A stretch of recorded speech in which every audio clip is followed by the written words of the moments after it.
খুব সাম্প্রতিককালে বা আমেরিকান আর্মি এবার সরাসরি কিন্তু ঢুকে গেল বাংলাদেশের ভেতর। তাহলে কি বাংলাদেশে কোনো বড়সড় কিছু ঘটতে চলেছে, কোনো কি বড় অ্যাকশন মোডে আমেরিকান আর্মি, তা কিন্তু খবর তেমনই উঠে আসছে। তার কারণ আপনারা দেখেছেন যে এই সাম্প্রতিককালে যে ঘটনাগুলো ঘটে চলেছে ভারতবর্ষকে কেন্দ্র করে, অর্থাৎ ভারতবর্ষের ওপর যখন শুল্ক চাপালো ট্রাম্প, ঠিক তারপরেই কিন্তু 7 বছর বাদে নরেন্দ্র মোদী সোজা চলে গেল এসিও সামিট যোগ দিতে চায়নাতে। এবং চায়নাতে গিয়ে কিন্তু ভারতবর্ষে নরেন্দ্র মোদী, রাশিয়ার প্রেসিডেন্ট ভ্লাদিমির পুতিন এবং চাইনিজ প্রেসিডেন্ট শি জিনপিং তিনজনে কিন্তু একান্তে কথা বলল, কোনো ইন্টারপ্রেটার ছাড়া। তিনজনের মধ্যে মধ্যস্থতাকারী হিসেবে কিন্তু কেউ ছিল না, তিনজন একান্তে বেশ কিছুক্ষণ কথা বললো। এবং তারপরেই কিন্তু পরবর্তীকালে যেটা দেখা গেল, নেপালে কিন্তু একটা বড় সড়ো পরিবর্তন ঘটে গেল। ভারত বিদ্বেষী প্রধানমন্ত্রী ওলি যে নেপালে ছিল, তাকে সরাসরি সে ক্ষমতাচ্যুত হলো এবং সেখানে অন্য একজন ক্ষমতা বসলেন, তার সাথে নাকি ভারতের বিভিন্ন যোগ আছে। যাই হোক, সেটা তর্ক সাপেক্ষ ব্যাপার। কিন্তু এই সমস্ত কিছুর মধ্যেই আমেরিকা কিন্তু বুঝতে পারছে যে এই দক্ষিণ এশিয়ার থেকে কিন্তু তাদের আস্তে আস্তে করে কিন্তু তাদের হাত থেকে হ্রাস চলে যাচ্ছে।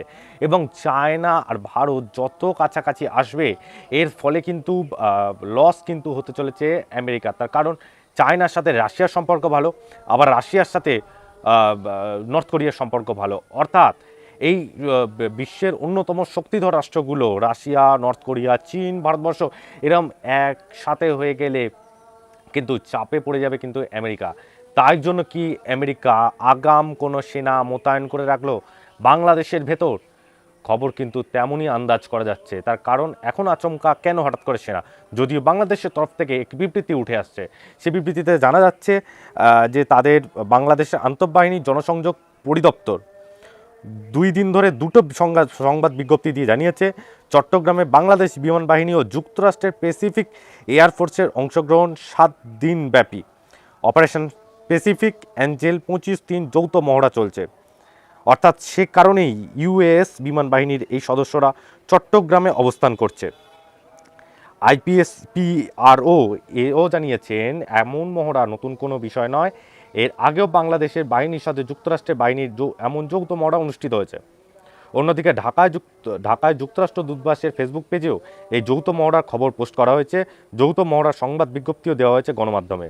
এতে বলা হয়েছে, প্যাসিফিক অ্যাঞ্জেল মহড়ার মাধ্যমে প্রতিরক্ষা সহযোগিতা এগিয়ে নিচ্ছে যুক্তরাষ্ট্র ও বাংলাদেশ। এদিকে চট্টগ্রামের রেডিসন ব্লু হোটেল কর্তৃপক্ষ জানিয়েছে, নথিভুক্ত হওয়া ছাড়াই যুক্তরাষ্ট্রে কিছু অতিথি সেখানে থাকছেন, এমন অভিযোগ সত্য নয়। অর্থাৎ তারা বিভিন্ন রকমভাবে এখন আমেরিকা বোঝানোর চেষ্টা করছে যে এটা একটা প্রি প্ল্যান, সেখানে আগাম করেই প্ল্যান করা ছিল একটি যৌথ মহড়া, সেইখানেই এই অ্যারেঞ্জমেন্টগুলো করা হচ্ছিল এই জিনিসগুলো করার ক্ষেত্রে। কিন্তু ঠিক এই সময় কেন, যে সময় নেপালের ক্ষমতা চ্যুত হলো ওলি এবং ঠিক তারপরে অন্য একজন ক্ষমতা এলো, এরই মাঝে কেন হঠাৎ করে দেখা যাচ্ছে যে ভারতবর্ষের ঠিক পার্শ্ববর্তী দেশ বাংলাদেশ, যাদের সাথে এখন সাম্প্রতিককালে ভারতবর্ষের সম্পর্কও খুব একটা ভালো নয় মোহাম্মদ ইউনূস আসার পর থেকে, তো তারপরে হঠাৎ করে এই সেনাবাহিনী কেন? কারণ আপনারা জানেন আমেরিকার নজর কিন্তু বরাবরই বাংলাদেশের দিকে আছে। এর আগেও শেখ হাসিনা বলেছে যে তিনি যেহেতু সেন্ট মার্টিন দেয়নি, সেই জন্য তাকে ক্ষমতাচ্যুত হতে হয়েছে এই শ্বেতবর্ণা কিছু লোকেদের দ্বারা। অর্থাৎ আমেরিকা কি তাহলে এবার সেন্ট মার্টিনটা দখল নেবে, নাকি আরও বড় কিছু ঘটতে চলেছে? আমরা নজর রাখছি সেদিকে। আপনারাও দেখতে থাকুন ভারত বার্তা।